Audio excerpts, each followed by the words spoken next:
Bonjour tout le monde. Aujourd'hui, on va voir le paquet Tracer 2.3.8 qui nous montre comment naviguer dans l'iOS avec à l'aide d'un terminal bien entendu, mais cette fois-ci, au lieu d'y aller vraiment dans le mode logique, on va y aller dans le mode physique. Pour ceux qui sont nouveaux dans Net Academy, le mode physique a été beaucoup amélioré dû à la pandémie. Okay, on voulait être capable de voir en détail un appareil, même si on ne l'avait pas dans les mains, étant donné qu'on était en confinement. Donc, à partir de là, on a créé des câbles, créé des machines, des racks et plein de choses pour justement être capable de virtuellement manipuler quand même des fils. Donc aujourd'hui, les objectifs vont être accéder à un commutateur Cisco par le port de console série, afficher et configurer les paramètres de base du périphérique, accéder à un routeur Cisco à l'aide d'un câble de console mini USB. Donc c'est ça qu'on va faire. Donc la première étape qui nous demande, c'est d'installer et d'étudier un commutateur 2960. Ça, c'est un commutateur qu'on a au Cégep de Saint-Jean. Et si on regarde, il se trouve ici. Donc si je le prends et je le mets ici, ok, il va s'installer. Si je peux toujours agrandir comme ça ici, vous voyez. Donc j'ai mes 24 ports Fast Ethernet, ok, à 100 mégabits, et j'ai mes deux ports Uplink à 1 gigabit. Okay. On voit ici que c'est un 2960. Donc, je peux agrandir ou rapetisser. Okay. L'autre chose que je peux faire aussi, c'est regarder l'arrière. Okay. Qu'est-ce qui est intéressant avec ça, c'est qu'on vient de comprendre que le 2960, le commutateur 2960, il y a un port de console RJ45. Okay. Il y a un port d'alimentation. Il y a un port d'alimentation ici. Okay. 120 volts, 60 Hz, comme on est habitué de voir. Et on peut remarquer qu'il n'y a pas d'interrupteur. En d'autres mots, un commutateur, pour être capable de l'éteindre, il faut couper son alimentation, donc retirer le fil. Quand on a fait la première étape qu'ils nous ont demandé, automatiquement, si on voit ici, on peut voir que la connexion au power s'est faite de manière automatique. On voit ici dans la simulation, au niveau physique, une entrée qui s'est connectée directement. Deuxième chose qu'il nous demande, c'est d'installer et vérifier le PC. Donc ici, vous voyez, j'ai un PC que je peux prendre et amener ici et le voir en détail. Qu'est-ce que je peux faire? C'est je peux faire un inspect front, okay, que je peux aussi agrandir. Okay.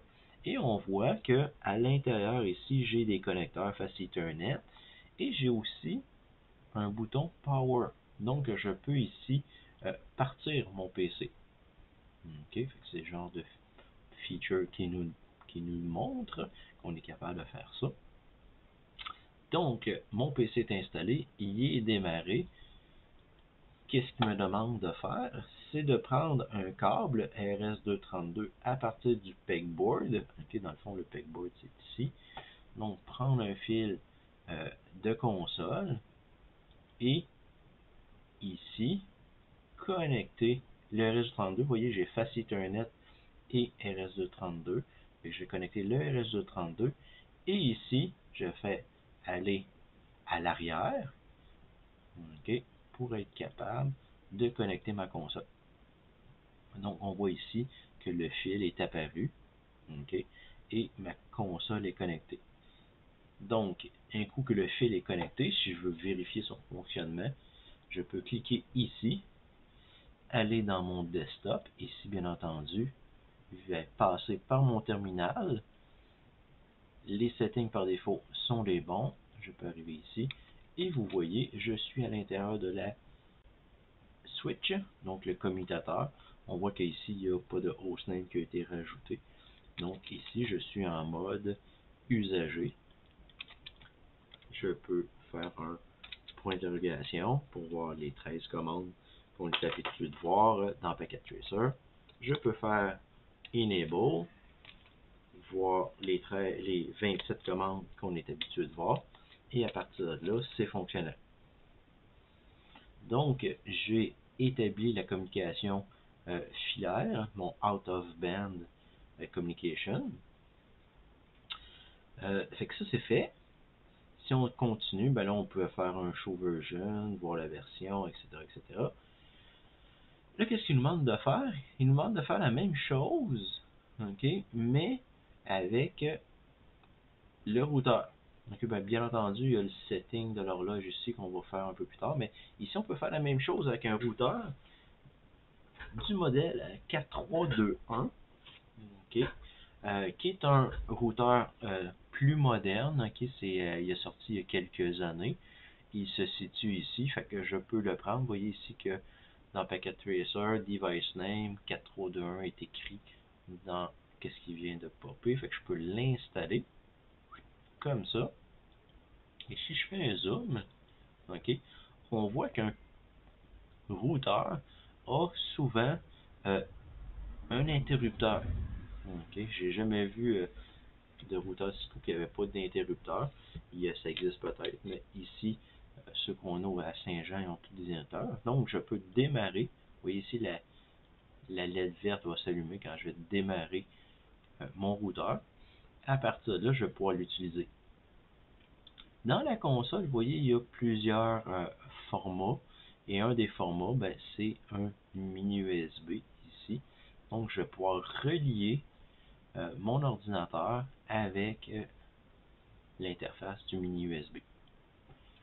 Donc, une des choses que je peux faire, okay, c'est prendre le laptop, okay, l'amener ici.